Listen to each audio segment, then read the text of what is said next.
بسم اللہ الرحمن الرحیم۔ السلام علیکم۔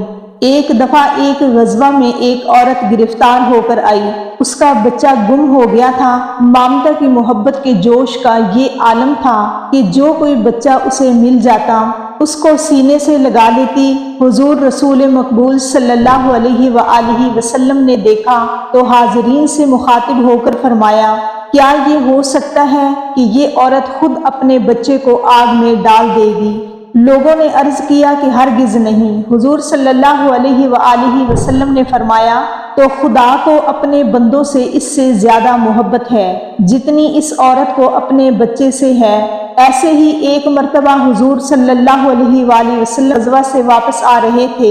ایک عورت اپنے بچے کو گود میں لے کر آپ کی خدمت میں حاضر ہوئی اور عرض کیا، یا رسول اللہ صلی اللہ علیہ وآلہ وسلم، ایک ماں کو اپنے بچے سے جتنی محبت ہوتی ہے، کیا خدا کو اپنے بندوں سے اس سے زیادہ محبت نہیں؟ آپ صلی اللہ علیہ وآلہ وسلم نے ارشاد فرمایا، ہاں بے شک ہے۔ یہ سن کر عورت نے کہا، کوئی ماں تو اپنے بچے کو آگ میں ڈالنا گوارا نہیں کرتی۔ یہ سن کر شدت تاثر سے آپ رو پڑے، پھر سر اٹھا کر فرمایا، خدا صرف اس بندے کو عذاب دے گا جو سرکشی سے ایک کو دو کہتا ہے۔ ایک بار نبی صلی اللہ علیہ وآلہ وسلم صحابہ کے ساتھ تشریف فرما تھے۔ ایک صاحب ایک چادر میں ایک پرندہ اور اس کے دو بچوں کو لپیٹے ہوئے لائے اور عرض کیا، یا رسول اللہ، میں نے ایک جھاڑی میں ان بچوں کو اٹھا کر کپڑے میں لپیٹ لیا۔ ان کی ماں میرے سر پر منڈلانے لگی، میں نے ذرا سا کپڑا کھولا تو وہ بچوں پر گر پڑی۔ یہ سن کر حضور اکرم صلی اللہ علیہ وآلہ وسلم نے فرمایا، اپنے بچوں کے ساتھ ماں کی اس محبت پر تمہیں تعجب ہے؟ قسم ہے اس ذات کی جس نے مجھے حق کے ساتھ مبعوث کیا، جو محبت اس ماں کو اپنے بچوں کے ساتھ ہے، خدا کو اپنے بندوں کے ساتھ اس سے بدرجہ زیادہ محبت ہے۔ یہ واقعات اس حقیقت کی وضاحت کر دیتے ہیں، اگر انسان اپنے خالق و مالک سے محبت رکھے تو وہ خود مہربان اور رحیم خالق بھی انسان سے اسی درجہ محبت رکھتا ہے کہ انسانی رشتہ پیوند میں کوئی انتہائی محبت رکھنے والا بھی محبت کے اس مقام کو نہیں پہنچ سکتا۔ ویسے تو اللہ رب العالمین اپنے بندوں پر بحیثیت مجموعی شفقت فرمانے والا ہے، تاہم ان مخصوص اوصاف سے واقفیت ضروری ہے جو انسان کو اللہ تعالیٰ کی محبت کا مستحق بناتے ہیں۔ اللہ تعالیٰ کن لوگوں سے محبت کرتا ہے؟ کلام پاک میں جا بجا ان اوصاف کا ذکر آیا ہے جن کو اپنا کر انسان خدا تعالیٰ کا محبوب بن سکتا ہے۔ مندرجہ ذیل آیات انہی خوش بخت انسانوں کا ذکر کر رہی ہیں جو اپنے اخلاق عالیہ کے باعث اس اعزاز کے مستحق ہوئے۔ وہ کہتے ہیں کہ امیوں یعنی غیر یہودیوں کے مقابلے میں ہم پر کوئی مواخذہ نہیں ہے، اور یہ بات وہ محض جھوٹ گھڑ کر اللہ کی طرف منسوب کرتے ہیں، حالانکہ انہیں معلوم ہے کہ اللہ نے ایسی بات نہیں فرمائی ہے۔ آخر کیوں ان سے باز پرس نہیں ہوگی؟ جو بھی اپنے عہد کو پورا کرے گا اور برائی سے بچ کر رہے گا تو بے شک اللہ برائی سے بچ کر رہنے والوں سے محبت کرتا ہے۔ دوڑ کر چلو اس راہ پر جو تمہارے رب کی بخشش اور اس جنت کی طرف جاتی ہے جس کی وسعت زمین اور آسمان جیسی ہے، اور وہ ان خدا ترس لوگوں کے لیے مہیا کی گئی ہے جو ہر حال میں اپنے مال خرچ کرتے ہیں، خواہ خوشحال ہو یا بدحال، اور جو غصے کو پی جاتے ہیں اور دوسروں کے قصور معاف کر دیتے ہیں، اور خدا ایسے نیک کاروں سے محبت رکھتا ہے۔ اس سے پہلے کتنے ہی نبی ایسے گزر چکے ہیں جن کے ساتھ مل کر بہت سے خدا پرستوں نے جنگ کی۔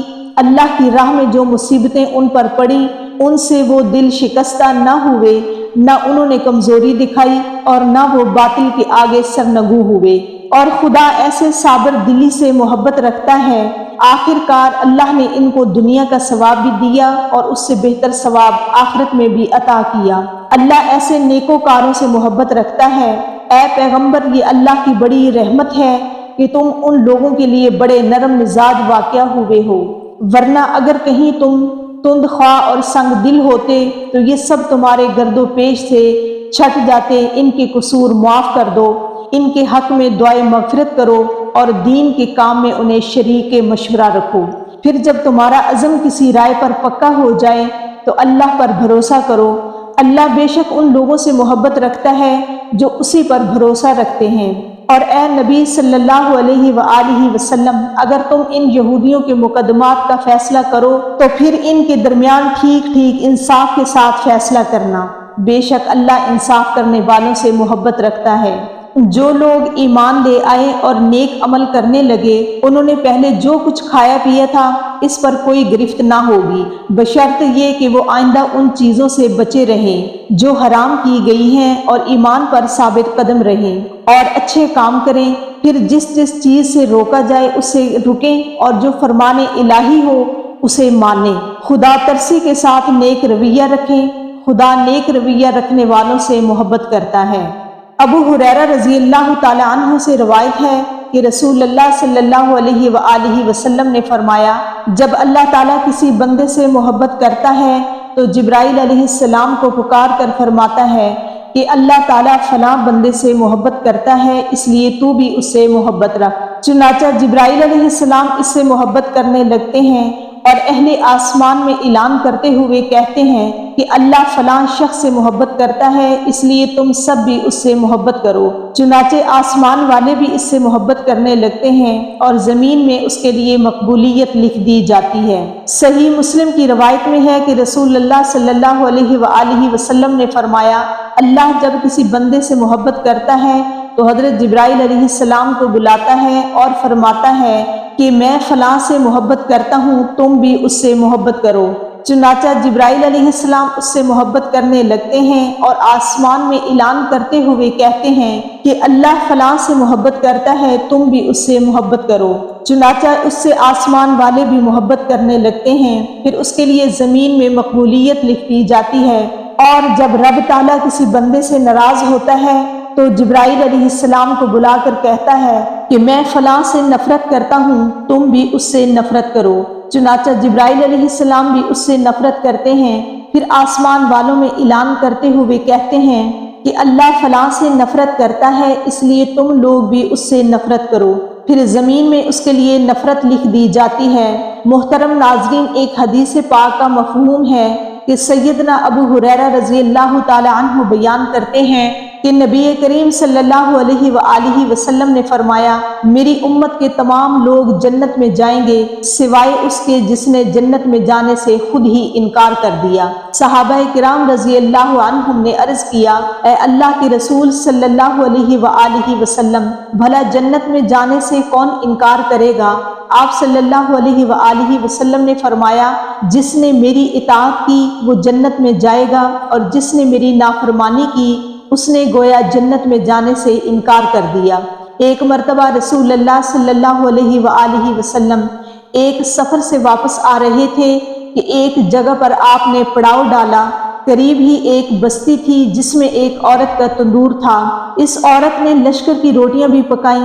جب وہ عورت اپنے کام کاج سے فارغ ہو گئی تو صحابہ کرام سے کہنے لگی، میں تمہارے سردار سے بات کرنا چاہتی ہوں، کیونکہ میں نے سنا ہے کہ وہ صاحب جمال بھی ہے اور صاحب کمال بھی ہے۔ صحابہ کرام اسے رسول اللہ صلی اللہ علیہ وآلہ وسلم کے پاس لے آئے۔ کہنے لگی، اے اللہ کے پیارے رسول صلی اللہ علیہ وآلہ وسلم، میں آپ سے ایک بات پوچھنا چاہتی ہوں۔ رسول اللہ صلی اللہ علیہ وآلہ وسلم نے فرمایا، پوچھو کیا پوچھنا چاہتی ہو؟ کہنے لگی کہ میں ایک ماں ہوں، تندور میں روٹیاں لگاتی ہوں اور یہی میرا ذریعہ روزگار ہے۔ میرا ایک چھوٹا سا بچہ ہے، میں اس کو آگ کے قریب نہیں آنے دیتی کہ کہیں اس کو آگ یا انگارے سے کوئی تکلیف نہ پہنچے۔ میں خود تندور کے اندر آگ میں اپنا ہاتھ ڈال کر روٹیاں لگاتی بھی ہوں اور نکال بھی لیتی ہوں، لیکن میں اپنے بچے کو گرم ہوا کے لگنے کو پسند نہیں کرتی۔ تو میں نے سنا تھا کہ ساری دنیا کی ماؤں کی محبتوں کو جمع کر دیا جائے تو اس سے 70 گنا زیادہ بندوں سے اللہ پاک محبت کرتے ہیں، تو اللہ پاک اپنے بندے کو جہنم میں جانا کیسے پسند فرمائیں گے؟ حدیث پاک میں آتا ہے کہ جس کا مفہوم کچھ اس طرح سے ہے کہ نبی کریم صلی اللہ علیہ وآلہ وسلم نے یہ بات سن کر سر جھکایا، مبارک آنکھوں میں آنسو آنے لگے، روتے رہے حتیٰ کہ جبرائیل علیہ السلام اللہ کا پیغام لے کر آئے، میرے محبوب اس عورت کو بتا دے کہ اللہ نے ان پر ظلم نہیں کیا، انہوں نے اپنی جانوں پر خود ظلم کیا۔ اللہ تعالیٰ تو چاہتا ہے کہ میرا بندہ مجھ سے جو مانگے میں اس کو عطا کرنے کے لیے تیار ہوں، لیکن یہ بات ہے کہ یہ لوگ توبہ نہیں کرتے، توبہ کی طرف آتے ہی نہیں، بلکہ رب کی ماننے کے بجائے شیطان کی مانتے پھرتے ہیں اور توبہ کو ضائع کرتے ہیں، بھول جاتے ہیں انہوں نے اپنے پاؤں پر خود کلہاڑی ماری، کیونکہ اللہ تو چاہتے ہیں کہ یہ جہنم اور اس کی آگ سے بچ جائیں، یہ تو اپنے عمل کی وجہ سے ہی جہنم میں جائیں گے۔ ناظرین، اگر انسان سے گناہ ہو جائے تو اس کو چاہیے کہ وہ اس گناہ سے توبہ کرے، کیونکہ جب کوئی انسان گناہ کرتا ہے تو اس کے دل میں ایک سیاہ نقطہ لگا دیا جاتا ہے، جب وہ توبہ اور استغفار کرتا ہے پھر اس کا دل صاف کر دیا جاتا ہے، مگر اگر کوئی شخص توبہ نہ کرے بلکہ مستقل گناہ کرتا رہے تو وہ نقطہ بڑھتا چلا جاتا ہے، یہاں تک کہ اس کا دل زنگ آلودہ ہو جاتا ہے، پھر حق قبول کرنے کی صلاحیت ختم ہو جاتی ہے۔ اس سے یہ سمجھ میں آتا ہے کہ جب بھی ہم سے کوئی گناہ ہو جائے تو ہمیں فوراً توبہ کر کے دل کو زنگ آلود ہونے سے بچانا چاہیے۔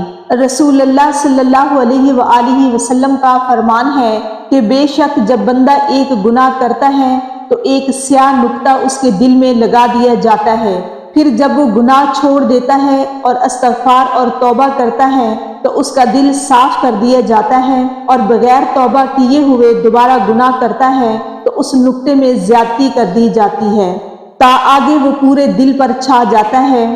دین اسلام میں مایوسی بالکل نہیں ہے، انسان خطا کا پتلا ہے، گناہ انسان کی فطرت میں داخل ہے، لیکن بہترین ہے وہ شخص جو گناہ کر کے اس پر قائم نہ رہے بلکہ فوراً توبہ کر کے اللہ تعالیٰ سے معافی مانگ لے۔